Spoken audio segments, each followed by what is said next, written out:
사실 이재명 후보님 저희 열린민주당 TV에도 한번 출연하셔서 좋은 말씀들 한번 나눠주시고 오늘 두 번째 자리인데요. 일단 소감부터 한 말씀 들어볼까요?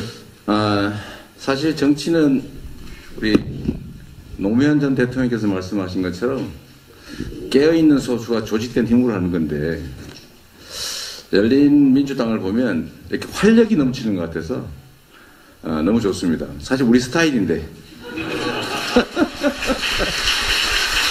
네, 여러분들 뵙게 돼서 너무 반갑고요. 어쨌든 엄혹한 시기여서 우리가 힘을 합쳐야 될 때이고 또 그렇다고 해서 이 펄펄 살아있는 이 개성과 이 특성들이 사라지면 또 안 되기 때문에 어쨌든 우리가 다양성 속에 시너지를 가지는 그런 좋은 기회를 만들면 좋겠다는 생각이 듭니다. 만나서 반갑습니다. 네, 최강욱 대표님, 저희 손님도 오셨는데 인사 말씀 한번 좀 부탁드리겠습니다. 유력 정당의 대선 후보께서 이렇게 방문해 주셔서 감사드리고요. 누차 말씀드리지만 저희는 특정 후보를 지지하지도 않고 반대하지도 않습니다. 관심이 있느냐 없느냐의 차이일 뿐인데 이재명 후보님에 대해서는 좀 관심이 있습니다.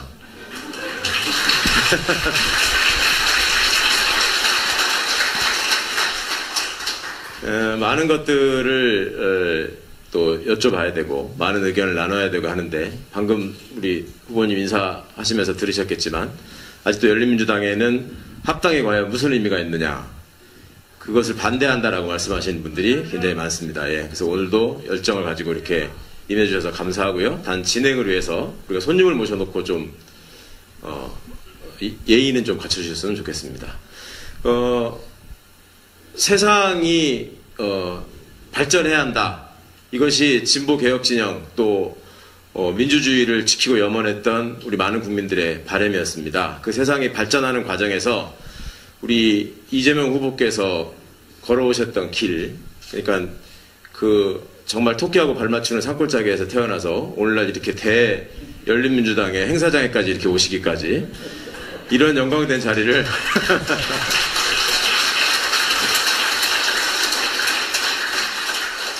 굉장히 뜻깊게 생각하실 거라고 믿고요. 그리고 앞으로 어떻게 되든 우리 대한민국은 계속 선진국으로 발전해 나갈 것이고 또 그 과정에서 우리 이재명 후보님은 어떤 자리에서든 분명히 중요한 역할을 해주실 분이라고 믿기 때문에 오늘 진솔한 말씀 많이 나눌 수 있으면 좋겠습니다. 감사합니다. 네, 감사합니다.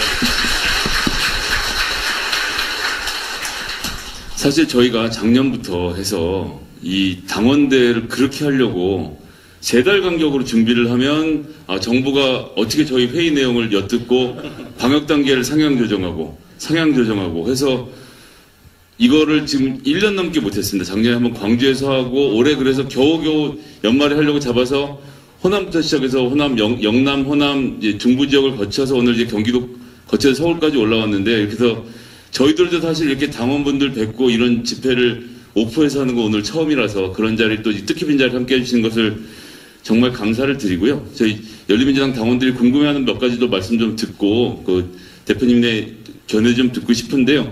최근에 이제 그 샌델 교수님 모시고 강연했던 것들 많은 분들이 좀 보시고 즐거워하시고 의미 있다고 생각하셨던 것 같은데요. 거기서 후보님께서 모두가 기회를 누리는 정의로운 전환이 가능해야 된다라는 취지로 또 말씀을 주셨었는데 저희들에게도 좀 한 번 더 설명을 좀 해주실 수 있을까 싶은데요.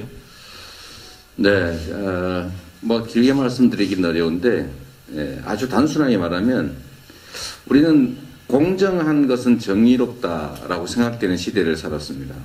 그런데 지금 새로운 청년 세대들은 정의와 관계없이 공정해야 된다라고 생각하는, 즉 정의와 공정에 대한 개념이 불일치하는 시대를 살게 된 거죠. 사실 그 근본적인 뿌리는 기회 부족입니다. 우리 기성세대들은 기회가 넘치는 시대를 살았기 때문에 공리, 즉 사회적 정의라고 하는 것에 대해서도 관대할 수 있었죠. 내가 약간 손해보더라도 다른 것으로 보상받을 수 있기 때문에 모두에게 필요한, 그러나 나에게 손실되는 것을 감수할 수 있다. 그게 정의롭다고 생각했던 것이죠. 그런데 지금은 기회가 워낙 적은 사회가 돼서, 즉 둥지가 작아진 사회라 누군가는 둥지 밑으로 떨어져야 되는 그 생존을 걸고 하는 이제 전쟁을 겪는 상황이 됐습니다. 그래서 공정 자체가 최종 목적이 되어버린 거죠. 정의, 뭐 개나 주라 그래라고 하는 그런 심리 상태가 됐다. 근데 결국 이 문제는 우리가 수없이 얘기하는 양극화의 폐해죠.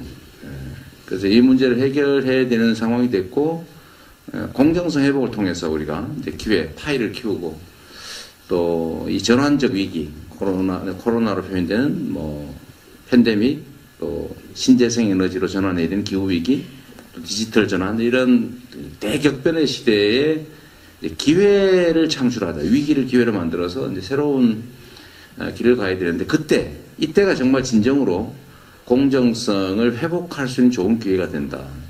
또 공정성도 회복해야 된다. 그 측면에서 이제 마이클 샌델 교수 입장은 우리가 공정하다고 생각하는 것들이 실제로 내면을 잘 들여다보면 결코 공정하지 않다라는 지적을 했는데, 사실 합이 되게 잘 맞았어요. 그래서 다가올 시대, 이제 대변화의 시대에는 우리가 정말로 정치도 좀 바꾸고, 정책도 좀 바꾸고, 경제도 바꾸고, 사회 시스템도 바꿔서 전환의 결과물을 좀 공정하게 나누고, 또 그 기회도 공정하게 좀 나눠서 참여하고, 그것이 결국은 성장하고 더 공정한 사회로 가는 길이다. 뭐 그런 얘기를 해봤는데 통력이 좀 부실해가지고 조금 그랬어요. 네, 뭐 내가 통력 얘기는 원래 통력하기로 한 사람이 저게 되는 바람에, 감염이 되는 바람에 아이고. 갑자기 바꾸다 그렇게 됐다고 합니다. 그런 안타까운 일도 있었군요. 그러니까 공정하니까 안타까운 예. 공정하니까 생각나는 후보가 하나 있어요. 그래서 맞습니다. 예, 예. 아니 관심 없다 그러시더니 아니 관심은 없는데 갑자기 마이클 샌델 교수를 말씀하시니까 네. 후보님 대화하시는 중에 그 YUJI가 무슨 뜻이냐 이런 거 한번 물어보시지 그러셨습니다. 저 물어보고 영어. 싶었는데 네. 국격을 생각해서 제가 안 물어봤습니다.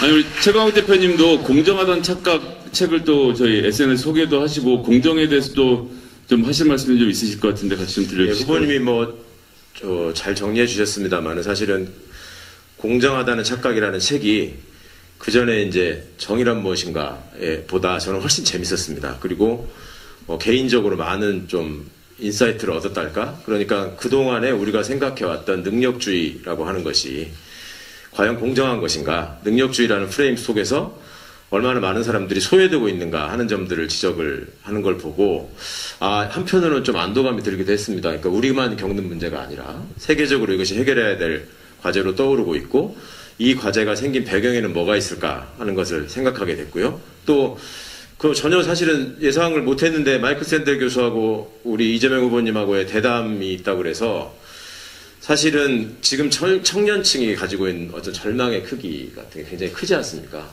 오늘도 이제 저희 20대 비서관들하고 좀 얘기를 하다가 깜짝 놀랐는데 저희 때는 20대 후반 정도가 되면 결혼을 하고 30살 정도가 되면 아이를 낳고 30대 중반 정도가 되면 집을 하나 샀으면 좋겠고 뭐 이런 인생의 경로가 어느 정도 예정돼 있는 거라고 느꼈고 내가 노력하면 얼마든지 그거를 갈 수 있다라고 생각을 하고 나름 이제 인생의 중간 목표들이 있었는데 지금 우리 젊은이들한테 물어보면 그게 없다는 거예요.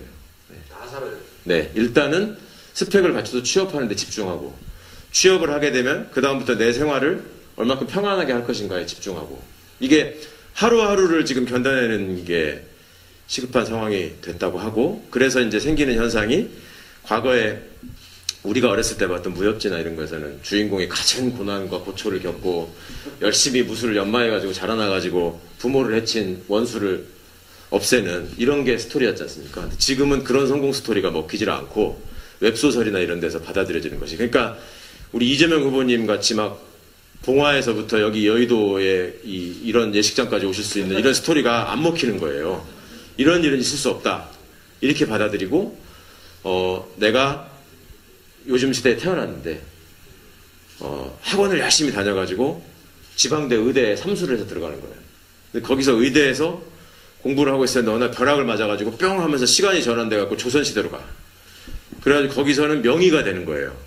한국 사회에서는 그냥 평범한 의사로 살았는데 그래가지고 허준 선생도 가르치고 동의보감도 구술해가지고 적게 하고 이런 스토리가 굉장히 먹힌다는 겁니다. 그 얘기를 들으면서 사실 한편으로는 너무 미안하고 한편으로 너무 끔찍하고 그랬거든요. 근데 그 과정에서 무엇보다도 가장 어려운 삶을 살아오면서 한국 사회의 발전 과정, 또 민주주의의 성장 과정, 그 다음에 이재명 후보 본인께서 말씀하신 이 철학의 전환 과정이 있지 않습니까? 굉장히 어렵게 살 때는 너무나 그 가난하고 빈곤해서 자유가 뭔지도 필요한지도 모르고 살았다고 주장하는 사람이 있는데 뭐 그런 사람의 수준이셨는지는 모르겠습니다만 하여튼 굉장히 이 정치 문제에 대해서 극우적인 시각을 갖고 계시다가 어느 날 갑자기 내가 세상이 그렇지 않다는 걸 깨닫게 됐다. 그리고 그 어느 날 갑자기라고 하는 것이 그냥 온 게 아니라 우리 한국 사회의 민주주의의 발전 과정과 성숙 과정과 또 맞닿아 있다라는 것. 이런 점들이 마이크 샌데 교수님과의 대화를 통해서 또 조금 더 큰 통찰을 얻으실 거라고 생각하고 앞으로 어떤 위치에서든 우리나라를 이끌어 주실 분이기 때문에 큰 도움이 되셨을 거라고 기대하는 마음이었습니다. 우리 이재명 후보님, 사실 제일 흔들리는 표심이 20, 30대 아닙니까? 청년 문제 되게 집중을 하고 계시고, 최근에도 김성회, 주식빛깔 김성회 씨. 네, 이거 다 얘기해 주었어요. 제가 영상보다 진짜로, 정말, 너무 화가 났어요. 거기에 이제 맨 오른쪽에 저 열린민주당 김성회가 있고, 가운데 그 게임하시는 겜성회, 김성회가 있고, 저쪽에 우리 화성의 핵주먹, 한나라당 김성회 의원이 이렇게 세 사람 사진을 붙여놓고 누구를 선택하겠냐고 하시는데, 전 내심 당연히 저를 골라주실 줄 알았는데, 가운데 해서 좌성회를 제끼고 이제 가운데 겜성회를.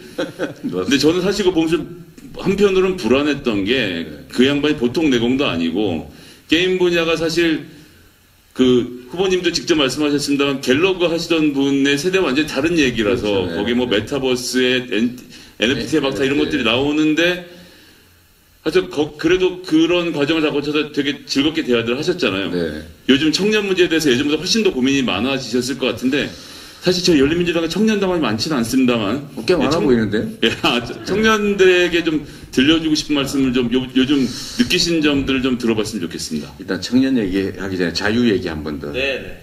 아니 제가 정말로 자유를 희구할 때는 언제였냐면 제가 15살 아준행동이라고 하는 요즘으로 하면 이게 아이스크림 파는 이렇게 수평형 냉장고 있지 않습니까? 네. 그 냉장고 만드는 공장을 다니면서 이제 함석절단을 이렇게 열고 이렇게 네, 그렇죠. 꺼내먹는 이렇게 다 이렇게. 네. 근데 그 공장에 저희 또래 그러니까 15살 봄이었으니까 14살 우리 15살 봄 요럴 때인데 이 사람들이 아침에 출근하면은 일단 두들겨 한번 쫙 빠따 한번 치고 무조건 그냥 네, 무조건 쫙 세우는 감 치고 점심 때는 철문 잠가놓고 못 나가게 하고 저녁 때 집에 갈 때도 한번 때려주고 시하게 한다고 그러죠. 근데 그 낮에 이 봄에 이렇게 그 앞산에 진달래가 빨갛게 피었는데 그 고참들은 이제 그 산에 놀러를 가는데 산 멀리 있었는데 우리 못 나가게 철문으로 진짜 검은 철문으로 딱 닫으라고 못 나가게 하는 거예요. 정말 그게 구속이잖아요. 제가 그때 어떤 생각을 했냐면 그 후에도 내가 다시는 내 갇힌 생활을 하지 않겠다. 갇혀서 노동하지 않겠다. 이게 내 꿈이었거든요. 그게 자유에 대한 열망 아니에요?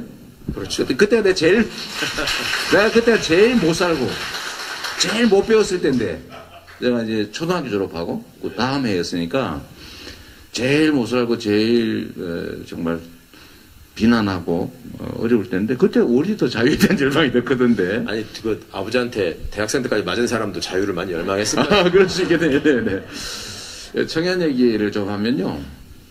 요즘 이제 청년 얘기와 관련해서는 소위 이제 여성 남성 간의 갈등도 좀 심하고 그걸 뭐 젠더 갈등이라고 표현하면 절대 안 된다고 하던데 뭐 그 점 동의해요. 근데 그 원인이 뭘까? 결국 기회 부족이다. 예. 결국 저는 기성세대 책임이다 이렇게 보는 거죠. 우리는 고도성장 사회를 살아서 기회가 진짜 많았어요.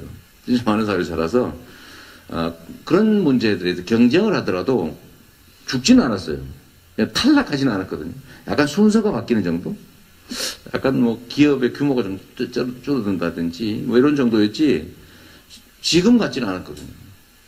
그래서 저는 그 생각을 합니다. 기성세대들이 이제 고도성장 사회를 살면서 이 둥지가 작아지는 문제를 방치했다.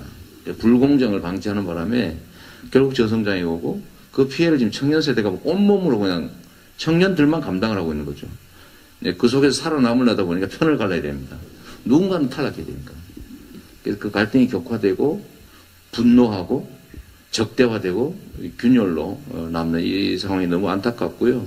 저도 뭐 그 기성세대 중에 한 사람이고 최소한 10수년을 정치에 종사했으니까 저한테도 책임이 아주 크죠. 그런 면에서 참 가슴 아픕니다. 이제 게임 얘기가 나와서 저는 사실은 이 게임치예요. 게임을 잘 못했어요. 근데 후보님 그 옛날에 했던 게임 하는 거 보니까 갤러그 막 이렇게 하시던데 거의 신의 경지에 가깝다고. 그 오락실에 돈 엄청 줬던데 막 크게 사는데 50원짜리. 글쎄요. 50원이면 한 시간인데. 그러니까 그게 고수제. 저는 50원짜리 이렇게 쌓아놓고 1942 같은 거 할 때 계속 이게 그렇죠. 격추되니까 그렇게 저랑 했는데 같은 게임을 했다고 믿겨지지가 않는 19살 저도 했는데 진짜? 네. 아니 근데 완전 선수시더라고요. 보니까 공부할 스타일은 아니에요. 그러니까 옛날부터 저는 1942 안 했어요. 왜냐면 많이 빨리 죽었어. 근데 어쨌든 그 지금 청년들이 저도 이제 개인적으로 우리 아이들과 저와는 어떤 만큼의 생각 차이가 있을까라는 게 늘 고민이 돼서 저희는 애들이 민주정부 시대에 태어나서 정작 이제 학교를 들어가고 이럴 때는 이명박 박근혜 정부에서 학교를 다녔단 말입니다. 그래서 이 친구들의 생각이 뭔지도 늘 궁금했고 했는데 가장 제가 좀 신선하거나 좀 놀랬던 게 우리 때하고 너무 다르다 했던 게 이 친구들끼리 처음 만나면요. 처음 보는 사람들이 저희는 아이스 브레이킹을 할 때 뭐 고향이 어디냐, 학교 어디 다녔냐, 뭐 누구 아냐, 동네 이런 걸로 얘기하잖아요. 이분들 게임 뭐 하냐 이걸로 시작을 합니다. 그래서 나 오버워치 한다, 롤 한다. 이러면 이제 그때부터 이제 이게 좀 얘기가 시작되는 걸 보면서 진짜 많이 달라졌구나. 그리고 게임에서 벌어지고 있는 여러 가지 이 상황이나 이런 것들이 결국 그것이 옛날 어른들의 눈에서 봤던 그 오락실에다가 그 돈 갖다 주고 거기 앉아가지고 하루 종일 그 공부 안 하고 앉아있는 이재명 소년이나 뭐 이런 사람들의 그 걱정 끼치는 그런 상황이 아니고 이거는 이미 이제 새로운 세상이 열렸다. 그래서 그 부분을 어떻게 이제 미래를 위해서 좋게 담아낼 것인가 이런 부분에 대해서 고민을 해야 되겠다는 생각을 했는데 그거를 이재명 후보께서 그 게임 그 말하자면 대가분들이 다 쳐다보고 있는 그 채널에 나가가지고 너무너무 재밌고 편안하게 말씀하시는 걸 보면서 많은 젊은이들이 저분이 우리가 알고 있는 사람하고 다르네? 라고 뭔가 희망을 좀 거기서 발견했다는 얘기들이 있어서 기성세대 한 사람으로서 우리도 좀 통할 수 있는 면이 있겠구나 찾아야 되겠구나 그런 생각을 했습니다. 사실 뭐 주식 유튜브에 나가서도 확 쓸고 오셨잖아요. 저 사실 보면서 깜짝 놀란 게 말씀 잘하시는 것도 깜짝 놀랐는데 진짜 반도 못 알아듣겠더라고요. 그래요? 주식을 안 하시는 거예요? 저는 주식을 잘 안 해서요. 저희는 또 어떻게 보면 민주당 사람들은 뭔가 주식을 하면 안 되는 것 같은 옛날에 그런 생각이 있던 시절이 잠깐 있었습니다. 제가 주식 많이 가지고 있다고 비난 엄청 받았어요. 예. 왜 삼성 계열 주식을 가지고 있냐? 왜 그러니까요. LG 같은 거 가지고 있냐? 네. 그다음에 뭐 SK 이런 거 왜 가지고 있냐? 불공정의 화신이네. 재벌의 주식을 가지고. 재벌 대기업들 왜 주식을 가지고 있냐? 네. 그래서 제가 한때는 소형 주식들, 소위 잡주, 부실주, 작전주 이런 거 많이 가지고 있다가 도이치모터스 같은 거. 그렇죠. 완전히 다 털었습니다. 그래서 그 IMF 때 다 이제 깨끗하게 이제 털고 다시 시작했는데 그때는 교과서에 이걸 써져 있더라고. 대형 우량주를 장기 보유하라. 그래 했는데 그걸 날 비난하더라고요. 왜? 그러니까 저도 처음에 그 공직선거법 때 이제 재산 공개하잖아요. 후보님 주식 많이 갖고 계신 거 보고 야 민주당 이런 사람이 다 있네 했던 기억이 그러니까 되게 옛날 일이긴 한데요. 액수도 컸고 그 왠지 민주당 정치인들은 그 돈을 예금으로 갖고 있어야 될 것 같은데 주식으로 갖고 있어서 좀 다른 유형의 정치인이시구나 그 생각을 들었었어요. 네, 그것도 하나 있었고요. 사실은 아니 인권 변호사가 무슨 재산이 이렇게 많아? 맞아요. 제가 그 얘기 하려고 그랬어요. 성남에 가가지고 별로 돈도 못 번 걸로 재산이 많아요. 저보다 훨씬. 네. 저는 그래서 서울 변호사였는데. 그래서 그게 이제 고정관념이죠. 그러니까 이게 인권 변호사는 가난하다. 아니 부자가 될 가능성이 적긴 한데 반드시 가난해야 될 필요는 없죠.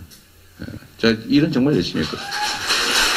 사실은 이 대목에서 제가 생각나는 에피소드가 하나 있는데 후보님 조영래 변호사님 계시잖아요. 제가 거기서 저거 했어요. 그 자원봉사했습니다. 아, 그러니까 제가 우리 개업할 때 돈 1,000만 원을 빌려가지고 개업을 했는데 조 변호사님한테. 조 변호사님이 소개를 해줘서 500만 원. 아, 그 동네 마을금고에서 500만 원에서 제가 개업했습니다. 여러분 지금 그러니까 대한민국의 민주주의를 위해서 헌신한 법률가들이 일부 있습니다. 그분들은 다 조영래 변호사님과 어느 정도의 다 인연과 영향을 받으셨다고 생각하면 됩니다. 예. 그런 조영래 변호사님께서 과거에 저희가 대학 다닐 때 이제 87년 유월항쟁이 끝난 뒤에요. 그 서울법대 출신 선배 중에 존경할 만한 선배를 모셔가지고 좀 얘기를 들어보자. 그 조영래 변호사님을 모셔서 들은 거예요. 근데 이제 그때 제가 조영래 변호사한테 질문한 게 기억이 나요. 방금 말씀하시니까. 조영래 변호사님이 거기로 오셨는데 옛날에 기아에 콩코드라는 승용차가 있었어요. 예, 그게 꽤 좋은 차잖아요. 요새로 치면은 뭐 제네시스 정도 되는 차인데 그걸 타고 오셨길래 제가 질문을 해가지고 아니 맨날 노동사건, 인권사건 변론하신다는 분이 차가 왜 이렇게 좋냐. 그걸 제가 질문했던 철없는 학생이었거든요. 그때 조영래 변호사님이 너무나 약간은 미안하고 진지한 표정으로 변호사라는 직업을 하다 보면 차가 꼭 필요하고 어렵고 위험한 현장에 많이 다닐수록 가능하면 조금 더 안전한 차가 필요하다고 생각해서 샀고 그리고 변호사는 사회정의와 인권옹호를 위해서 얼마나 실력을 연마해서 최선을 다하느냐가 중요하지 어떤 차를 타고 다니느라고 평가받는 것은 아니라고 생각했다. 이렇게 말씀을 하셔가지고 아 나도 변호사를 하면은 차 하나는 생기겠구나. 그런 속물적인 생각을 했던 게 생각이 납니다. 아, 저도 사실 그 질문을 똑같이 받은 일이 있습니다. 아. 제가 이제 26살에 이제 개업을 해가지고 네네. 성남으로 돌아갔지 않습니까? 그래서 제가 89년, 그러니까 90년대는 노동쟁이가 아주 심할 때예요. 그렇죠. 그래서 제가 첫 해, 둘째 해는 거의 1년 내내 노동사건만. 학생, 노동, 전부 이것만 했는데 그때 제가 한번 어디 노동자들이 많이 모이는 그때 제가 수임료로 10만 원 받았거든요. 기록 복사비 정도. 예. 그래가지고 제가 많이 받으면 20만 원. 사건이 아주 복잡하고 이러면 20만 원. 기록 복사비가 20만 원 나오니까. 그랬는데 제가 어디 그 막걸리를 파는 가게를 갔더니 술을 한잔 하시던 어떤 분이 저한테 딱 물어보는 거예요. 아니 우리는 라면을 먹고 투쟁을 하는데 당신은 왜 콩코드 타고 다니는 거야? 이러는 거예요. 후보지도 똑같이. 콩코드. 네, 그때 콩코드였어요. 네, 90년에 제가 찾아갔는데 사실 저는 이제 그것보다는 우리 의뢰인들이 저희 사무실에 오면요, 저를 딱 보면 변호사님 어디 갔어요? 이렇게 물어봐요. 제가 변호사인데요? 그럼 가버려요. 그래가지고 안경도 좀 나이 들어 보이는 거 일부러 큰 거 쓰고 차도 좀 이렇게 차도 있어 보여야 된다고 그래서 제가 차도 그렇게 샀는데 하여튼 그때 그 질문 정말 당황스러웠어요. 우리는 라면을 먹고 투쟁하는데 당신은 왜 10만 원씩이나 받냐고 해서 그 사람한테 10만 원 받는 거예요. 그래서 제가 그때 진짜 답변이 궁했던 기억이 있습니다. 아, 이재명 후보님 내일 헤드라인 나왔네요. 돋보이고 싶어서 콩코드를 탔다. 저희 정치 얘기를 좀 넘어가서 좀 여쭤보고 싶은 것이 하나 있었습니다. 저희 열린민주당 당원들도 같은 생각일 거라고 생각하는데 이번에 어쨌거나 양당의 대선 후보 두 분이 다 국회 경험이 없으신 분들이에요. 근데 이게 되게 웃기는 말이죠. 여의도 정치 경험이 없다라고 해서 두 사람을 똑같이 놓고 보는 거는 완전히 다른 얘기 아닙니까? 한 분은 선출직 공무원이 벌써 10년이 넘으신 분이고 한 사람은 그냥 공무원이었던 것인데 여의도를 굳이 예를 들어서 여의도 경험이 없으니까 둘 다 경험이 없는 것처럼 몰아가는 건 되게 웃기는 일이긴 하지만 어쨌든 유권자들이 여의도 정치 어떤 그 혐오? 신문을 느껴서 그 밖에 있는 인물들을 찾은 게 아닌가라는 생각이 한편으로 들고요. 또 여기 계신 열린민주당 당원 분들도 정치를 너무나 사랑하지만 기존의 여의도식 정치, 민주당식 정치가 뭔가 좀 저렇게 하면 안 되겠다는 생각에 열린민주당을 함께 좀 지지해주고 계신다고 생각하는데 왜 지금의 국민들이 여의도를 벗어난 정치인을 원했을까요? 후보님은 왜 선택을 받으셨다고 생각하십니까? 일단은 그 같은 여의도 출신이 아니더라도 같이 취급 안 해줬으면 좋겠다. 그럼요. 이거 완전히 다른 분야인데요. 네, 네. 뭐 그 마치 같은 한국 사람이다라고 하는 거와 비슷한 거니까 네, 좀 그렇게 나눠주시면 좋겠고요. 네. 저는 이제 우리 당원들도 그렇고 우리 국민들께서도 변화를 원하시잖아요. 변화. 좀 더 나은 삶. 또 정치도 정말 국민들의 의사가 제대로 그것도 신속하게 관철되는 그런 진정한 의미의 국민정당? 그런 정당이 되길 바라고, 정치도 우리를 위해서 복무하는 정치이길 바라고, 국가 권력도 우리를 위해서 제대로 사용되길 바라고, 우리가 낸 세금도 정말 우리를 위해 사용되길 바라는데 실제로는 좀 거기서 많이 괴리되어 있다. 그래서 뭔가 대선 국면이 되거나 이러면 좀 더 나은 미래라고 하는 것을 만들기 위해서 아무리 신경을 쓰게 되지 않습니까? 그런데 여의도 또는 국회의원 하면 왠지 그냥 기득권 같은 느낌도 들고, 제가 최근에 이제 아무래도 당에 좀 가까이 가니까 느껴지는 게 너무 느린 거예요. 국민들 입장에서 보면 답답. 아니 간단하게 하면 될 일을 뭘 저리 복잡하게 하는지 이해가 안 되는 그런 상황일 수 있는데, 좀 그런 것들을 좀 바꿔보자 라는 말씀을 하시죠. 저는 그래서 최근에 이제 그 얘기를 말씀을 많이 드리는 거죠. 더불어민주당에 대해서 우리 국민들께서 내가 느끼는 제일 큰 거는 국민이 문제라고 느끼는데 본인들은 문제라고 느끼지 않는 게 있는 것 같습니다. 예, 똑같은 상황에 다른 느낌을, 그러니까 같은 상황에 대한 느낌이 다른 거예요. 그리고 국민들은 정말로 아픈데, 근데 정치라고 하는 데서 내다보면 너무 작아 보이는 것일 수 있습니다. 국민들은 진정 고통스러운데. 그래서 이게 감수성이 부족하다. 그 다음에 빨리 어떻게 좀 해야 되는데 속도가 너무 느리다. 되게 이런 정도의 문제들이 있는 것 같아서 좀 저는 그런 걸 좀 고쳐보려고 하고요. 그걸 고쳐보려고 하는 노력들을 국민들께서 조금은 이제 진짜인가? 뭐 이런 조금 인정하려는 느낌들은 있는 것 같습니다. 결국은 이제 국민들께서는 뭐 얼마 전에 왜 3선 이상 하지 말자 뭐 그런 거. 네.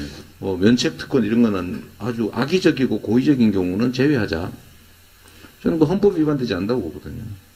근데 그런 문제들을 국민들께서는 좀 뭐, 아니 국회의원 소환제 해야지 왜 국회의원은 소환 안 합니까? 당연히 해야지. 예를 들면 이런 것들에 대해서도 막상 여의도라는 그 공간으로 들어가면 잘 안 되는 것 같더라고요. 후보님, 저희가 그 얘기를 민주당에다가 어저께 했는데 혹시 들으셨습니까? 못 들었는데. 예. 우리 초선 의원들이 하고, 여기 계신 분도 계시죠? 우리 7대 개혁과제를 어제 합당 조건으로 네네. 제시를 했고, 말씀하신 내용들도 포함되어 있는데, 우리 이재명 후보님이 이 대선 선거운동 과정에서 들으신 여러 가지 얘기가 있을 텐데, 제가 그냥 다른 정당의 대표로서 이재명 후보님이 참 부러웠던 지점이 최고의 찬사를 받으시는 부분이 문제 해결형 정치인이다. 그러니까 방금 이제 여의도 정치와의 어떤 차별성을 원하는 국민들의 마음 이런 걸 말씀하셨는데, 지금 우리 사회가 알게 모르게 여러 가지로 많이 힘든 게 쌓여 있고, 그렇다 보니까 분노가 응축되어 있는 면이 있습니다. 예. 그렇다 보니까 극단적인 의견들이 표출되고, 어떤 논리적이고 이성적인 토론보다는 감정적인 경쟁, 충돌 이런 것들이 이제 각 분야에서 생기고 있는데, 심지어 우리 전체 민주개혁 진영 내부에서도 여러 가지 극단적인 의견들이 막 지금 표출되면서 뭐 죽이네 살리네 뭐 누가 나쁜 놈이라 이러고 있지 않습니까? 근데 어떻든 지금까지 이제 행정가로서 쭉 지내오시는 과정에서 그간의 대통령 후보가 국민들 마음에 큰 부채의식을 주고, 저 사람이 우리를 대신해서 싸우다가 희생됐기 때문에 우리가 저 사람을 도와주고 우리가 저 사람을 앞장 세워서 이 나라에 다시는 저런 고통이 없게 하자라고 해서 기존의 대통령들을 우리가 만들었다면, 지금 시대가 변화되는 과정에서 문제를 해결해 줄 수 있는, 우리 사회에 응축되어 있는 문제를 해결해 줄 수 있는 정치인으로 이재명 지사를 국민들이 알아보고 지금 선택하셨다라는 문제가, 저는 개인적으로 제가 경기도에 살면서 뭐 경기도지사 하실 때 업적은 잘 생각이 안 나고요. 성남시장으로 계실 때 제가 깜짝 놀랐던 게, 맨 처음에 모라토리움 선언하신 것부터 지방자치단체 장인 성남시장 이재명 시장이 이름이 알려지기 시작합니다. 근데 저게 될까 했는데 그거를 성공을 했어요. 그러더니 제가 진짜 놀랐던 거는 재선될 때 분당에서 표가 엄청 나오더라고요. 예. 그걸 보면서 여러 가지로 사회가 많이 갈등이 있고 분열이 있고 단절됐다고 하지만 실제로 국민들께 결과물을 드리고 열매를 맺어서 성과를 보여드리고 국민들의 삶에 이익이 되는 정책을 진짜로 실현해내면 그것들을 다 알아보시는구나. 반드시 어떤 극단적으로 치우쳐가지고 이념만 가지고 판단하지는 않는구나라는 거를 생각했기 때문에 시대가 가지고 있는 과제를 지금 뭐 하여튼 온몸에 안고 계시는 입장이니까 어떻게든 꼭 좀 해결해 주셨으면 하는 마음을 전하겠습니다. 저도. 네. 뭐, 제가 다른 건 몰라도 뭔가 새롭게 뭘 하는 것들 모르겠는데 쌓인 문제를 해결하는 데는 약간의 일각이 있습니다. 밀린 문제, 숙제들. 근데 해야 될 일이 사실 매우 많죠. 근데 저한테 그런 뭐 기회가 주어질지는 잘 모르겠고요. 최선을 다해서. 네. 예, 저희가 이제 주어진 시간이 예, 방역 지침상 예, 많지 않아서요. 이제 마지막 말씀 좀 드릴까 합니다. 열린민주당 당원들 많이 모여있는 자리고 또 이렇게 귀한 시간 1시간씩 내주셔서 정말 감사드리고요.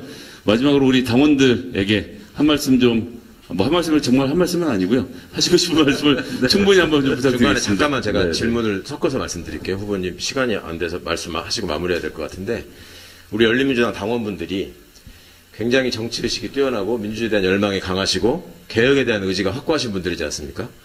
제가 당대표로서 우리 당원분들과 여러 측면에서 접촉하고 여러 또 조사나 이런 것들을 통해서 알면서 스스로 놀라고 있는 지점이 뭐냐면 열린민주당과 민주당의 더불어민주당의 합당을 반대하시는 분들이 굉장히 강력하고 논리적인 의견을 개진하시는데 합당은 반대한다. 그렇지만 나는 대선에서는 이재명 후보가 마음에 들고 지지하고 싶다. 이런 말씀을 하시는 분들이 굉장히 많아요.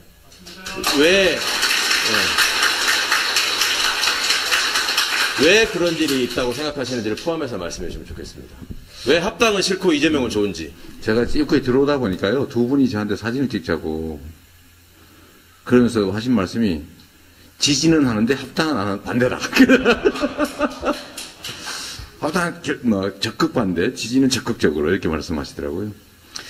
이제 저는 일면 이해합니다. 일면 이해하는데 저는 이제 내년 3월 9일 선거가 정말로 이 나라의 운명을 가르는 역사적 대회전이라고 생각하죠. 원래 우리 민주개혁 진영은 전통적으로 본질적으로 열세입니다. 기울어진 운동장 속에 있죠. 본질적으로 이 사회에 많은 것을 가지고 있는 사람들의 정치 집단하고 또 힘이 약한 소위 서민과 중산층, 이건 사실 힘은 없는 숫자가 좀 많은 쪽이거든요. 근데 정치란 냉정하게 조직된 소수가 분산된 다수를 이기는 그런 아주 묘한 시스템이 있죠. 마치 전쟁이니까요. 그래서 보통 우리 선거를 하면 기울어져 있는데 여기다 우리는 이제 언론 환경이 매우 또 나쁜 상황이다. 아까 뭐 우리가 주로 문제 삼는 이 사회의 기득권의 핵심 중의 핵심은 돈과 검찰인데 사법 권력과 돈이지 않습니까? 근데 이것도 역시 우리한테 결코 유리하지 않는, 공정하지 않는 상황이다. 이기는 게 그렇게 쉬운 게 아니다. 특히 다자구도이거나 이럴 때 빼고 정말 1대1 구도일 때 어떤 상황에서 이겼던가를 생각해 보면 결코 내년 선거라고 하는 게 그렇게 호락호락하지는 않죠.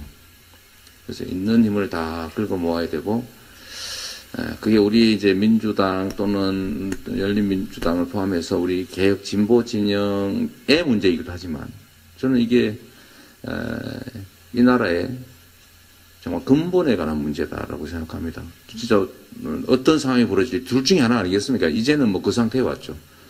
둘 중에 하나. 근데 그 하나의 가능성이 현실화됐을 때 어떤 일이 벌어질지 또 그러면 우리는 어떤 노력을 해야 되는지 목표는 분명한데 그러면 어떻게 누가 라는 걸 생각해 보면 백지장도 맞들어야 될 상황이다. 그리고 그거는 사실 여기 계신 분도 제가 대체적으로 이해하시는 지금도 얼굴 아는 분도 많아요. 많은데 일당백 하시는 분들이죠. 일당백 하시는 분들이 매우 주체적이고 능동적이고 적극적이고 그다음에 정치의식 높은 분들이 집중돼 있죠. 여기가 재미있을 겁니다. 사실은 정당은 원래 이래야 되는 거니까. 근데 한편으로 생각하면 지금 이제 더불어민주당도 사실 좀 변해야 되거든요. 국민의 의사가 관철되는, 아까 말씀드린 대로 당원의 의사가 관철되는 정당 조직으로 바뀌어야 된다. 그래서 제가 당내에도 그런 얘기를 하고 있어요. 아니, 당 지도부 선거 시스템 그게 뭐냐. 예? 대의원 45%, 무슨, 권리당원 40%, 국민 5%, 맞죠? 아, 이게 뭐냐, 이게. 이런 비정상적인 구조가 어딨냐. 이것도 비민주성의 일환이니까 좀 바꾸자. 이렇게 지금 제안을 하고 있고, 아마 그렇게 바뀌게 될 가능성이 높습니다. 근데 바꿔야 되겠죠. 국민의 정당으로, 당원의 정당으로. 그런 변화가 실제로 일어나면 그 당 자체를 바꾸는 것도 매우 중요하죠. 세상에는 쓸 수 있는 가용한 도구가 그렇게 많지는 않습니다. 그런데 정말로 유용한 좋은 큰 도구를 버려두고, 아이고, 이거 움직이기 어려우니까 그냥 조그만한 거 우리끼리 잘 되는 거 만들어서, 뭐 이것도 하나의 방법이죠. 영 가능성이 없으면. 그러나 저는 더불어민주당이 좀 근본적인 변화를 할 수 있도록 견인하는 것도 매우 중요하겠다. 선거에서 이기고 지고 문제도 일단 있지만 그 다음 문제도 당 자체의 의미나 역할 이런 거 생각해 볼 때도 과연 대한민국의 민주주의라고 하는 게 제대로 정립되기 위해서 어떤 게 더 바람직할까 이런 생각 한번 해주시면 좋지 않을까 싶고요. 저는 뭐 사실 저한테 여러 의견이 있어요. 의견이 많이 와요. 많이 오는데 저는 약간 중립적이긴 합니다. 약간 중립적이긴 한데 그래도 국민이 볼 때, 우리 말고 국민이 봤을 때 단일한 대우로 정말 이제 한번 해볼 수 있는 거야? 이렇게 믿어지는 상태하고 또 우리 스스로 판단하는 상태하고는 다를 수 있다. 국민의 시각으로 봐야죠. 우리는 이제 대리하는 사람들이니까. 그래서 그런 측면에서 생각해 주시면 좋겠다는 생각이고요. 어쨌든 제가 뭐, 여러분들 이렇게, 어쨌든 우리가 우당 또는 형제당, 원래 한 식구, 잠시 헤어졌지만 결국 함께할 그런 관계라고 저희가 생각은 해도, 그래도 현재로는 어쨌든, 껍질, 약간 다른 상태에 있으니까 조금 말씀드리기가 매우 좀 조심스러운데, 그래도 이렇게 말씀드릴 수 있는 기회를 주셔서 너무 감사드리고요. 어쨌든 저는 언제나 목표, 또 목적이 중요하다. 수단과 과정이라고 하는 것은 사실 변형할 수도 있는 거다. 가끔씩 우리가 교조주의에 빠진다고 하니 그런 거겠죠. 그보다는 국민의 삶, 또 우리 민주개혁 진영의 선두주자들로서 또는 행동하는 깨어있는 사람들 소수 입장에서 과연 국가, 국민의 삶 위해서 어떤 게 바람직한지 좀 더 대국적으로, 더 길게, 더 멀리 좀 봐주시면 좋겠다는 그런 생각이 듭니다. 별로 도움 안 되는 소리 많이 한 것 같아서 죄송합니다. 고맙습니다.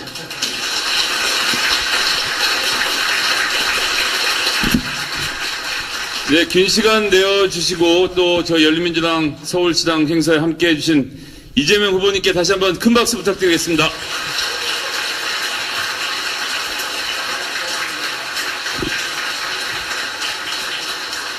네, 감사합니다.